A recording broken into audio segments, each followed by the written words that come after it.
Salut à tous, on revient tout juste du week-end Vinelife Expo de Grenoble où on était parmi la team Vinelife pour pouvoir montrer au public l'aménagement de notre fourgon Totoro. Mais la team Vinelife, c'est pas que de la visite de fourgon, c'est aussi la rencontre avec d'autres voyageurs et un public qui est venu chercher des réponses à leurs questions, car beaucoup n'osent pas encore franchir le cap de partir vivre en van et tout quitter, et beaucoup de peur les bloque encore. Donc c'était important pour nous de pouvoir répondre à leurs questions et les rassurer sur beaucoup de points. Ouais, des questions, il y en a eu beaucoup, notamment en termes de sécurité, sur le passage des frontières, les visas, la traversée de pays dits soi-disant à risque, les points d'eau, l'autonomie, etc. Donc c'était vraiment chouette pour nous de pouvoir partager notre expérience et de rassurer les gens et de les inspirer. C'est aussi pour le public l'occasion de découvrir des aménagements qui sortent de l'ordinaire, car sur la team Vinelife, il n'y avait que des aménagements maison, comme pour Totoro. Et cette inspiration, nous aussi on allait la chercher parce que comme tu le sais, on va changer de véhicule pour un modèle beaucoup plus petit. Et même si on a une idée assez précise de ce qu'on aimerait avoir comme type d'aménagement, c'était cool de pouvoir rentrer dans des véhicules de ce format-là pour mieux se projeter et voir les volumes que ça représente. Et justement, à 1h30 d'ici, il y a un fourgon qui répond exactement à nos attentes. En fait, c'est le modèle qu'on cherche, avec pas beaucoup de kilomètres. Donc là, on est sur la route pour aller le visiter. Et si cet essai est concluant et que c'est le bon véhicule, on fera quelques images pour te montrer quel est notre prochain véhicule de voyage. Allez, on croise les doigts pour que ce soit le bon.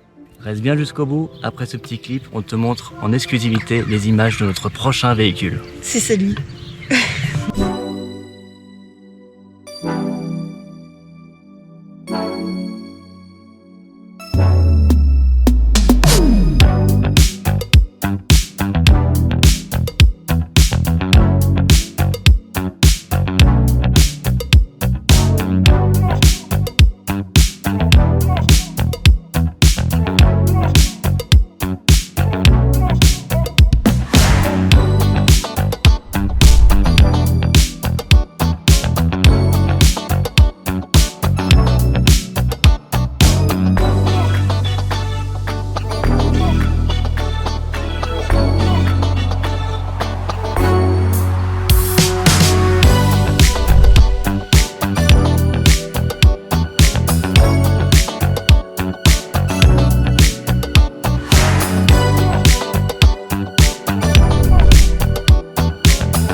voilà, cette incroyable journée touche à sa fin. On a visité on a essayé donc ce véhicule qui correspondait à nos attentes et tous les signaux sautent au vert pour dire que ok, c'est le bon véhicule pour nous. Donc on est très heureux de vous annoncer qu'on a trouvé notre prochain véhicule. On va te dire de quoi il s'agit. En images, il s'agit du Toyota Yass. C'était le modèle qu'on cherchait. Il était compliqué à trouver parce que on cherchait la version en 4 roues motrices. Et en plus avec le châssis long. Parce qu'on en trouve pas mal en cours. Enfin, quand je dis pas mal, on en trouve déjà très peu en châssis court. Mais en châssis long et 4x4, c'était très difficile. On l'a trouvé. Il n'a que 73 000 km. Il est de 2011. Alors pourquoi le Toyota Yass? Déjà parce que Toyota ça a une réputation de fiabilité hors du commun, que ces véhicules sont réputés indestructibles et que en partant avec un véhicule européen du côté de l'Asie, on trouve plus les pièces de rechange, ne serait-ce que des plaquettes de frein. Après la Turquie, c'est un enfer, on le trouve pas. Ou les filtres, tous les même consommables. Les filtres, filtre à huile, filtre à air, filtre à gasoil. Donc tout ça fait qu'on se confrontait à de la bidouille en fait dans ces pays-là. Pour avoir des plaquettes de frein, ils prenaient nos plaques et ils remplaçaient la platine avec de la colle forte par une platine d'un autre modèle. Mais bon, alors ça durait 5000 km. Donc tout ça c'était de la bidouille. On s'est fait réusiner des pièces qu'il fallait changer. Enfin, dans ces pays-là, ils savent encore faire tout ça, se débrouiller avec 3 fois rien. Mais malgré tout, c'est quand même plus rassurant d'avoir des pièces officielles. Et ce modèle, le Toyota Yass, on l'a vu dans tous les pays qu'on a traversés. La marque Toyota est représentée partout dans le monde.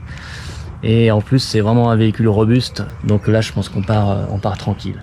Si tu veux en savoir plus sur la technique, c'est donc un moteur diesel D4D. Il fait 117 chevaux.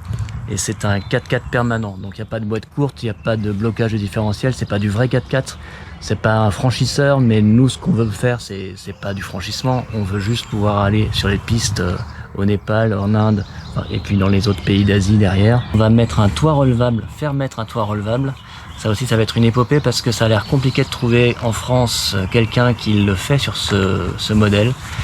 Donc on est encore en train de chercher, on te tient informé de la suite et tu vas pouvoir... D'ailleurs, si toi qui nous écoutes, tu connais un plan d'un aménageur en France qui est homologué pour poser des toits sur des Toyota Yass, on est preneur, envoie-nous s'il te plaît les coordonnées en message privé ou en commentaire.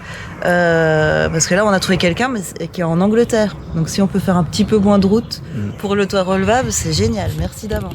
On est aussi en contact avec 2 Français, 2 poseurs de toit français, mais on n'a pas encore de réponse positive, donc tout ça est un peu compliqué, mais bon, on va se débrouiller, on fera mettre ce toit relevable et on te fera profiter de tout l'aménagement de A à Z sur ce véhicule, ce qu'on n'avait pas fait sur Totoro. Cette fois-ci on va tout documenter et tu auras toutes les étapes depuis l'isolation jusqu'à la décoration finale de ce nouveau véhicule. On est très excités de tout ce qui arrive par la suite et on est ravis de pouvoir partager ça bientôt avec toi.